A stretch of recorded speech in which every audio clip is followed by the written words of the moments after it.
Ravichandran অশ্বিনের retirement এবং কিছু প্রশ্ন। কয়েকদিন আগে আমরা দেখেছি যে রবিচন্দ্রন অশ্বিন তিনি রিটায়ারমেন্ট করেছেন এবং ভারত এবং অস্ট্রেলিয়ার মধ্যে বর্ডার গাভাস্কার ট্রফি চলছে কিন্তু এই মুহূর্তে, এবং তৃতীয় টেস্টের শেষের দিনে কিন্তু তিনি রিটায়ারমেন্ট ঘোষণা করে দিয়েছেন। তো এই নিয়ে কিন্তু অনেক প্রশ্ন তৈরি হয়েছে যে রবিচন্দ্রন অশ্বিন কি তিনি প্ল্যান করে রিটায়ারমেন্ট করেছেন, নাকি অন্য এর ভেতরে কিছু অন্য কোনো গল্প আছে, সে নিয়ে কিন্তু হাজারো প্রশ্ন তৈরি হয়েছে। তার মধ্যে থেকে কিন্তু রবিচন্দ্রন অশ্বিনের বাবা কিন্তু একটা প্রশ্ন তিনি সাংবাদিকদের কিন্তু বলেছেন যে রবিচন্দ্রন অশ্বিন তিনি অপমান সহ্য করতে না পেরেই তিনি রিটায়ারমেন্ট করেছেন। তো তিনি কি ধরনের অপমান সহ্য করতে পারেননি বা কি ধরনের অপমানিত হচ্ছিলেন টিম ইন্ডিয়ার মধ্যে, তো এইগুলো নিয়ে যদি বিস্তারিত যদি আমরা আলোচনা করি তাহলে দেখতে হবে যে রবিচন্দ্রন অশ্বিন তার কিন্তু বয়স এই মুহূর্তে 36+ বয়স, এবং তিনি এই মুহূর্তে কিন্তু ভারতীয় টিমের কিন্তু একজন লেজেন্ড প্লেয়ার। অনিল কুম্বলের পরে কিন্তু 500, অনিল কুম্বলে 619 উইকেট নিয়েছে টেস্ট ক্রিকেটে, এবং রবিচন্দ্রন অশ্বিন এই মুহূর্তে কিন্তু 537 উইকেট তিনি নিয়েছেন টেস্ট ক্রিকেটে। তো তাকে কিন্তু ওডিআই এবং টি20তে তার জায়গায় হয় না, শুধু একমাত্র তিনি টেস্ট ক্রিকেট খেলেন। এবং যে অস্ট্রেলিয়া, ইংল্যান্ড, সাউথ আফ্রিকা এই ধরনের কন্ডিশনে আমরা দেখেছি যে এখানে কিন্তু স্পিনারদের কিছু বেশি করার কোনো সাহায্য পায় না, এবং এখানে কিন্তু বেশি স্পিন বোলার কিন্তু কোনো টিম কিন্তু নিয়ে কিন্তু খেলায় না। যে জোর বড় জোর একটা স্পিনারকে কিন্তু নেয় এবং বাকি কিন্তু 3জন বা 4জন ফাস্ট বোলার নিয়ে খেলে। প্রত্যেকটা টিম কিন্তু এইরকম ধরনের স্ট্র্যাটেজি নিয়ে কিন্তু খেলে।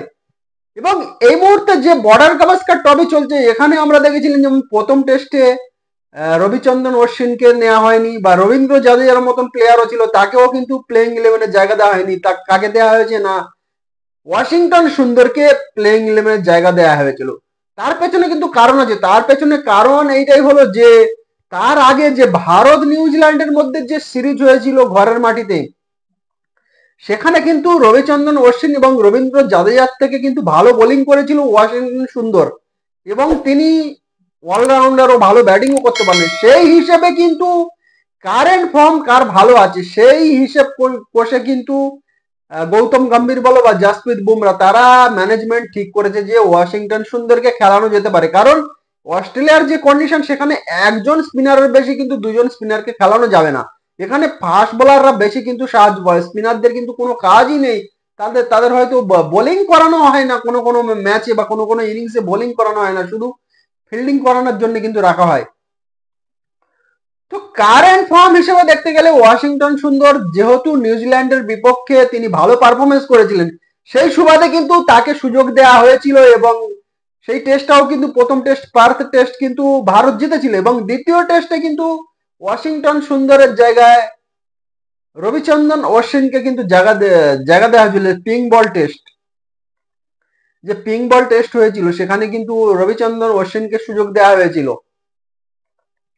সেই টেস্ট কিন্তু ভারত হেরে যায়, এবং সেইভাবে ভারতীয় ব্যাটসম্যানরা ভালো পারফরমেন্স করতে পারেনি, এবং স্পিনার হিসেবে রবিচন্দ্রন অশ্বিনকে নেওয়া হয়েছিল, সেখানেও কিন্তু তিনি ভালো পারফরমেন্স করতে পারেনি, কারণ সেখানে স্পিনারদের কোনো কাজই নেই, স্পিনাররা কোনো সাহায্য পাবে না, তারা কোনো উইকেট পাবে না, এইরকম ধরনের উইকেটে স্পিনারদের কোনো কাজই নেই, সেই হিসেবে তিনি উইকেটও সেইভাবে পাননি।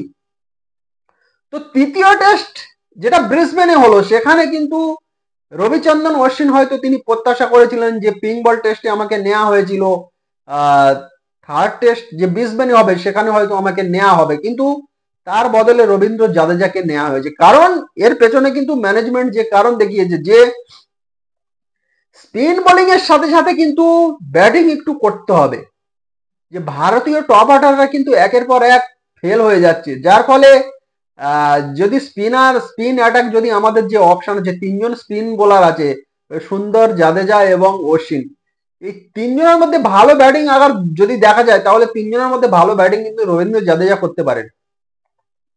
তো সেখান থেকে একজন স্পিনার এসে সেখানে যদি কিছুটা রান করে টিমকে যদি সাহায্য করতে পারে সেটা টিমের জন্য অনেকটা ভালো হবে।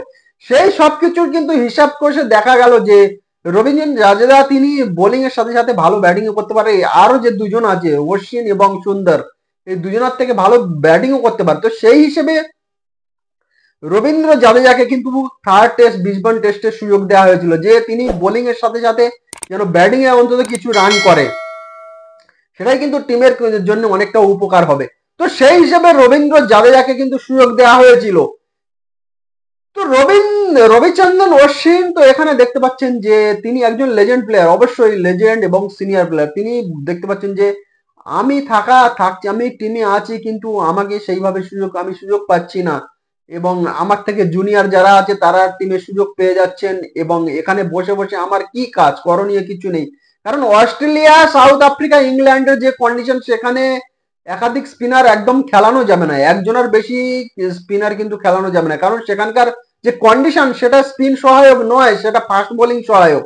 তো সেই হিসেবে একজনের বেশি স্পিনার কিন্তু খেলানো যাবে না। তো সেখানে দেখা গেল যে রবীন্দ্র জাদেজাকে থার্ড টেস্টে সুযোগ দেওয়া হয়েছে, এবং রবীন্দ্র জাদেজা কিন্তু সেখানে ভালো পারফরমেন্স করে, তিনি বোলিং এ কিচ্ছু না করতে পারেন, কিন্তু ব্যাটিং এ তিনি হাফ সেঞ্চুরি করেছেন, করে কিন্তু ভালো একটা পারফরমেন্স করেছে। তো যার ফলে পরিষ্কার বোঝা যাচ্ছিল যে আগামী যে টেস্ট হতে চলেছে, আরো যে দুটো ম্যাচ বাকি আছে, সেখানে কিন্তু রবিচন্দ্রন অশ্বিনের কিন্তু জায়গা হবে না প্লেইং ইলেভেনে। রবীন্দ্র জাদেজার যে হাফ সেঞ্চুরি একটা ইনিংস খেলেছিল, সেই তার বদলাতে কিন্তু তিনি আগামী দুটো টেস্টে যে মেলবোর্ন এবং সিডনিতে হবে, সেই দুটো টেস্টে তার প্লেইং ইলেভেনে কিন্তু জায়গা পুরোপুরি পাক্কা হয়ে গিয়েছিল। তো যার ফলে রবিচন্দ্রন অশ্বিন তিনি বুঝতে পারছিলেন যে এই এই সিরিজে কিন্তু তার প্লেইং ইলেভেন আর জায়গা হবে না এইবারে। এবং তার সাথে সাথে ভারতের কিন্তু সেই ওয়ার্ল্ড টেস্ট চ্যাম্পিয়নশিপের ফাইনালে যাওয়াটা অনেকটা মুশকিল হয়ে গিয়েছে।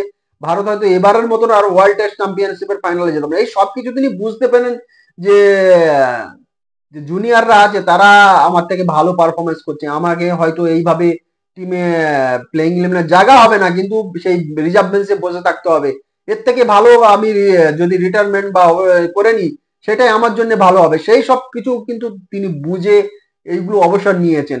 এবারে ভেতরে রবিচন্দ্রনের অশ্বিনের বাবা যে কথাটা বলেছেন যে তিনি অপমানিত হচ্ছেন, তাকে প্লেইং ইলেভেনের জায়গা দেওয়া হচ্ছে না, দেখো প্লেইং ইলেভেন একটা লজিক হিসেবে ধরতে গেলে প্লেইং ইলেভেনের জায়গা একজনই স্পিনার, যেখানে তিনজন স্পিনার আছে তাদের মধ্যে একজনকে কিন্তু সুযোগ দেওয়া হবে, এটা কিন্তু শিওর।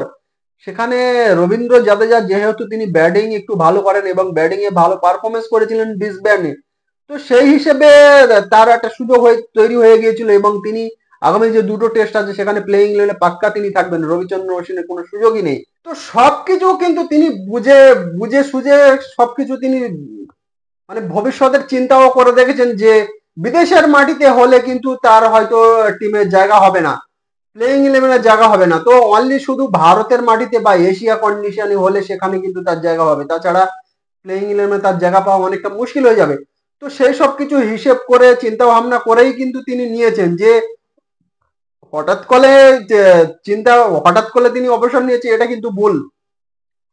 তিনি 2-3 দিন ধরে হয়তো চিন্তা করেছেন, করে সবকিছু অঙ্ক কষেছে যে ভবিষ্যতেও কি হবে, যে বিদেশের মাটিতে আমার জায়গা হবে না, সেই হিসেবে কিন্তু সবকিছু বুঝে শুনেই কিন্তু তিনি অবসর নিয়েছেন।